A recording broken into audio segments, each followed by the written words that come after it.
Martie, and I'd like to go over a few of the movements that we've done this weekend. So basic one, everyone received a yoga strap. Remember how to enhance the posture. So we take the strap behind the neck, we take it under the armpits, we cross it behind us, and we pull forward. So this is a great way to enhance the posture. Shoulders are stacked over hips.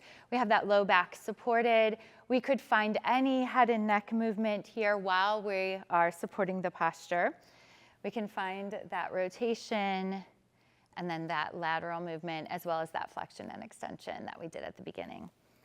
So a great way to use the yoga strap, remember, if you're seated for a long time, you could buckle or fasten it.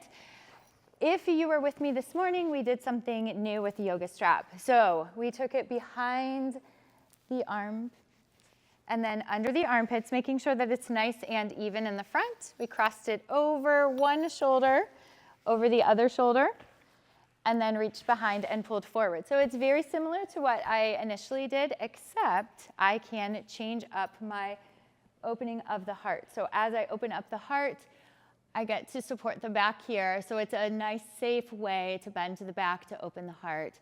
And then when I come back to neutral, I want to make sure that the chin is parallel to the floor. I don't want to dump the head forward. Same thing, so opening up.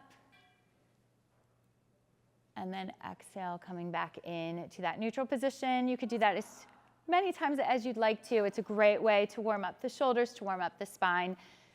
So that is one thing that we can do with the yoga strap. Remember that we can always use it to stretch those hamstrings in that reclined position to open the hip.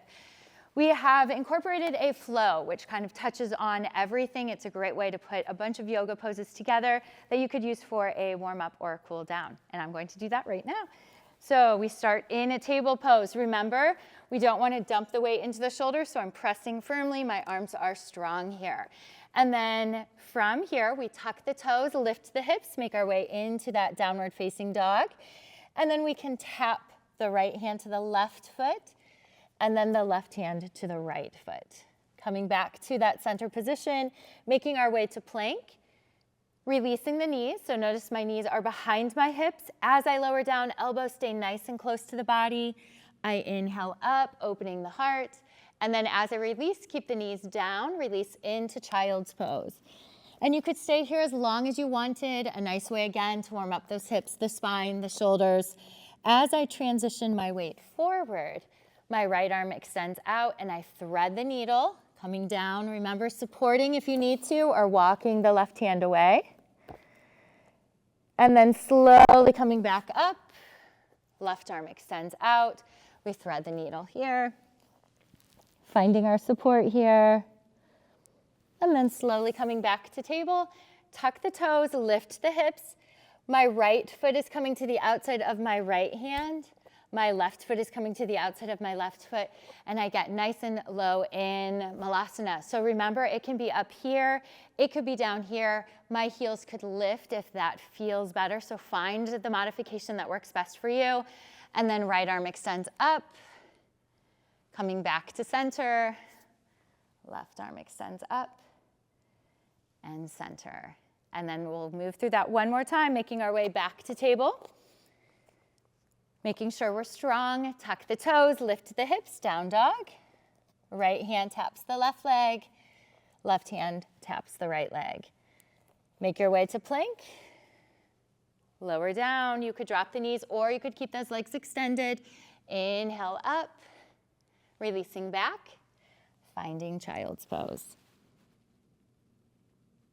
Moving into that threading of the needle.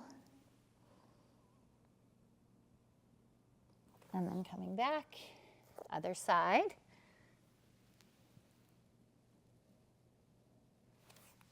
Back to table, tuck the toes, lift the hips, incorporating that hip work, right foot to the outside of the right hand, left foot to the outside of the left hand, releasing in Malasana, finding a rotation here, coming back to center, and then opening up.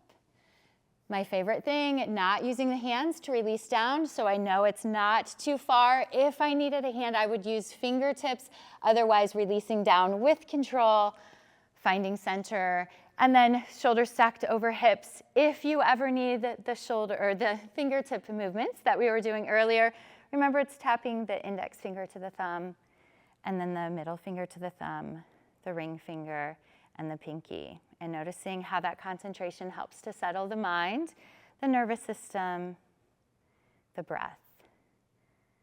And then if you wanted to add an affirmation or a mantra, when you tap the index finger, I am always enough. I can do this. Whatever you need that day, it's right there at your fingertips.